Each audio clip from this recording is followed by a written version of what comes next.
Welcome to the Manifest Your Career podcast. I'm your host, Dr. Norma Reyes, a Latina career and life coach. With this podcast, I help successful women learn how to combine their intuition and logic so that they can manifest their dream career.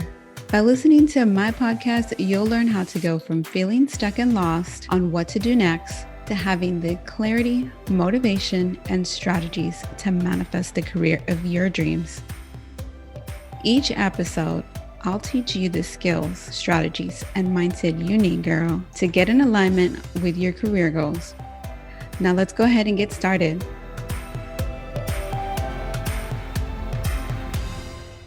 Hey everyone, welcome back. This is episode 4. And today I will be talking about how to tune in to your intuition. You probably have heard lots of advice on how to go about managing your career. And I can say that I've heard plenty of bad advice, and I may come up with a story or two during this episode on times that I didn't follow my intuition and times that I did and the difference in it. But I really want to help you guys learn how to tune in to your intuition by having you answer a few questions.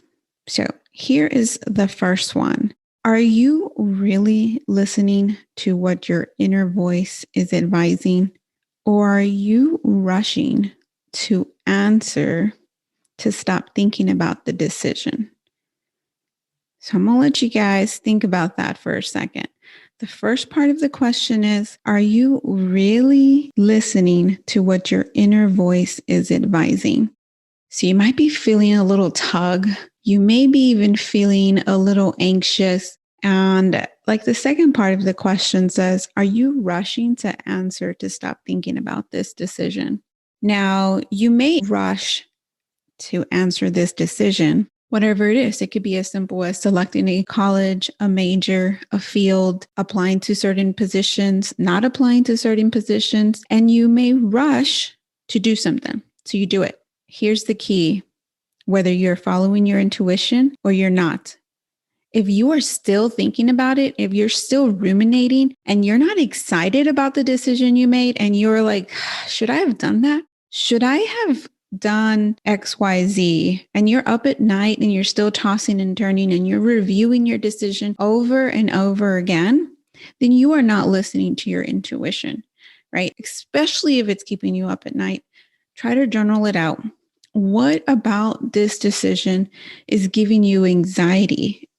And you can only answer that. I can give you a handful of questions to think about, but you may just need to sit in silence to really feel your decision and what about it is making you feel anxious.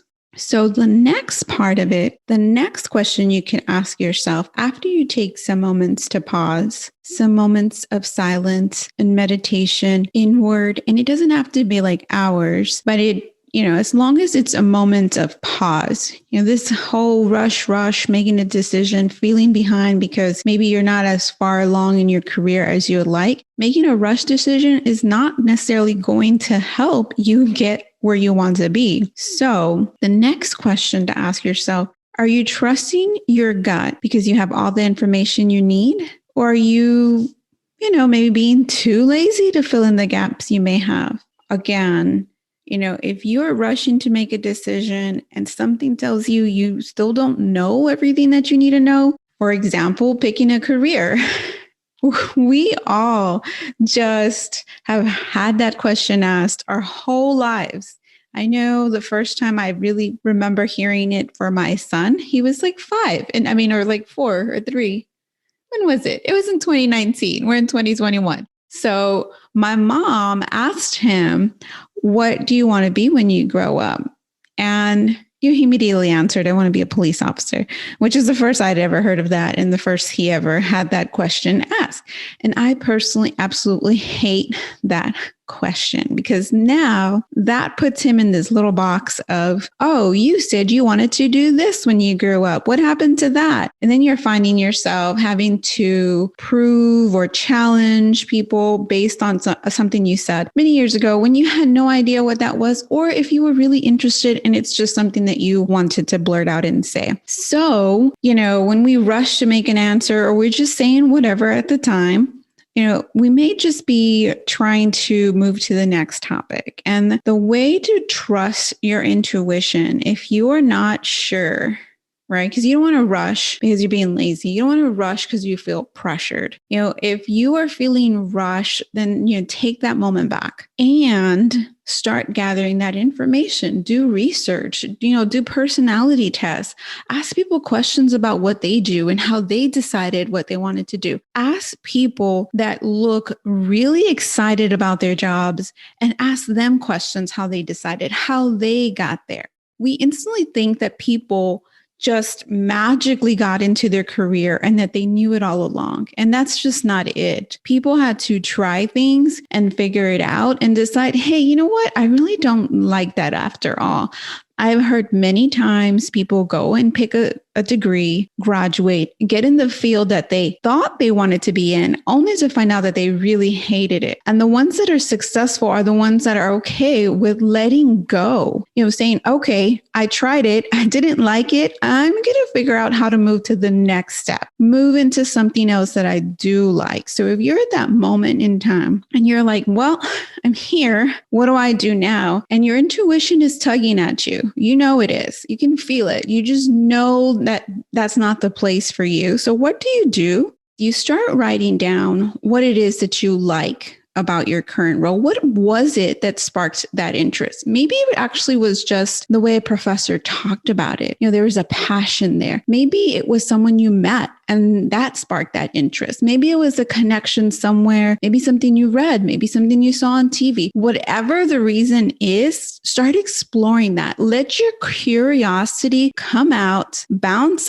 ideas on what it was, right? And my clarity guide, which I'll talk a little bit more about later, how you can get that. It really has all the questions that I'm about to talk about. And you can then kind of use that as the stepping stone to moving forward, right? So now let's go ahead and move to the next question. As you begin to fill those information gaps, your gut will become to feel more confident or more anxious. And what I mean by that is as you start collecting information about a certain career field, a certain company, a certain whatever next step that you want to do in your career, you will begin to feel like, yeah, this is what I want to do. Or no, I don't want to. Even my face says, I don't want to. Your body language will say, I don't want to. It'll begin to crawl up and you'll be like, I don't want to. But if you are excited and you're like, yes, this is exciting. I can't wait to tell everybody that I want to do this. That's how you know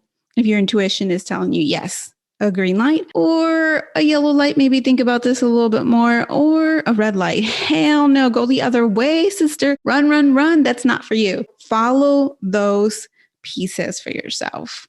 And you might start feeling like, well, what if I'm not getting all of that? Or what if I'm getting that and other information that is so confusing to me? And this is what confuses everyone. So you got to ask yourself, how much of what your gut is telling you is based on other people's experiences, opinions, or expectations?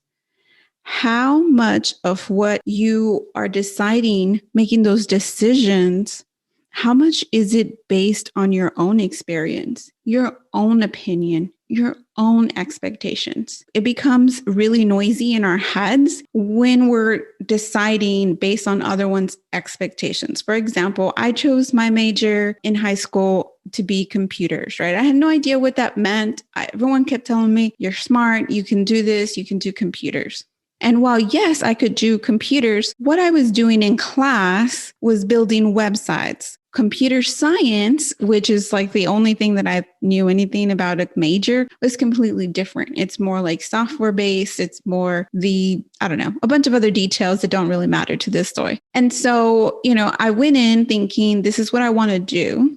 And when I started doing poorly, I immediately took it as oh, this isn't for me because I don't have an A as I was used to doing, getting all A's just sitting in class. I actually had to apply myself, but I didn't know that at the time as a freshman, as a first gen, as a person who had never really quote unquote failed yet. I didn't know how to study. I didn't know how to do a lot of things. And so what ended up happening was that I thought this wasn't for me. So I just decided to change my major and go in a different direction. Again, not taking a pause to really understand what about it wasn't working for me. Was it me, like not applying myself? Was it me not interested in the topic? Or was there other factors? I didn't take any moments to do that. And then I changed my major to communication design. How did I go about picking communication design? I took an art class or art classes in high school, and I really liked them. And I thought I wanted to do that.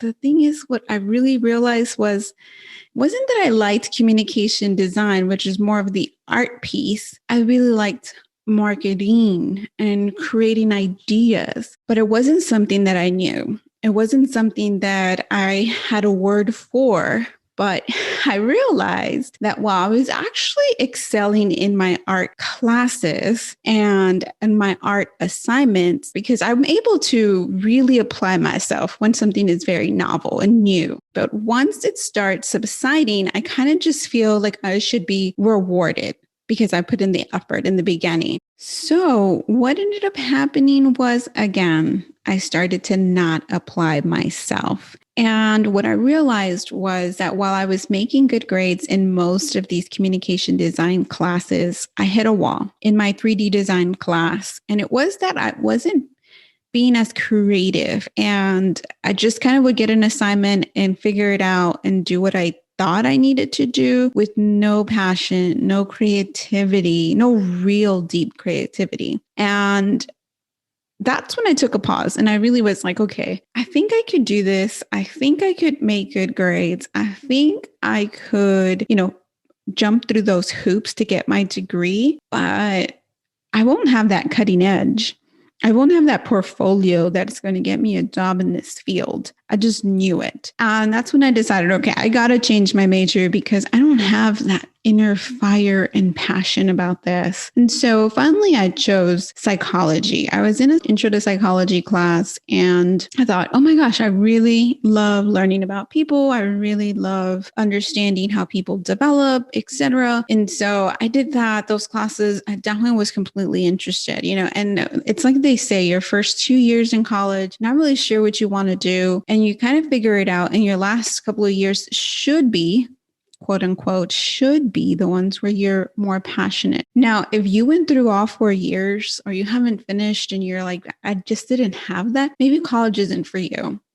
Okay, remember that. Everyone has their own unique path. Maybe you'll come back and finish it. Maybe you won't. I'm not trying to say that one way or the other is right or wrong. It's whatever is right for you. Right. And over time, your intuition will guide you. Right. The first time I encountered something, I ran away and went a whole different direction. The next time I kind of took that, well, okay, this isn't working again. So then I took more time to actually figure it out. Was everything perfect after that? No, of course not. I continued to learn my way. I continued to figure it out. And you will too. Your career confidence will come with time, but you do have to pause and see why something's not working and ask yourself, am I doing this because other people are pushing this? I just don't know what I want to do. And it makes sense to follow someone else's advice, or is it my intuition? So I challenge you guys to take those questions that I asked you and really, really answer them. If you want to start listening to your intuition, that's what you need to do. All right, guys, that's it for this episode. I'll see you on the next one.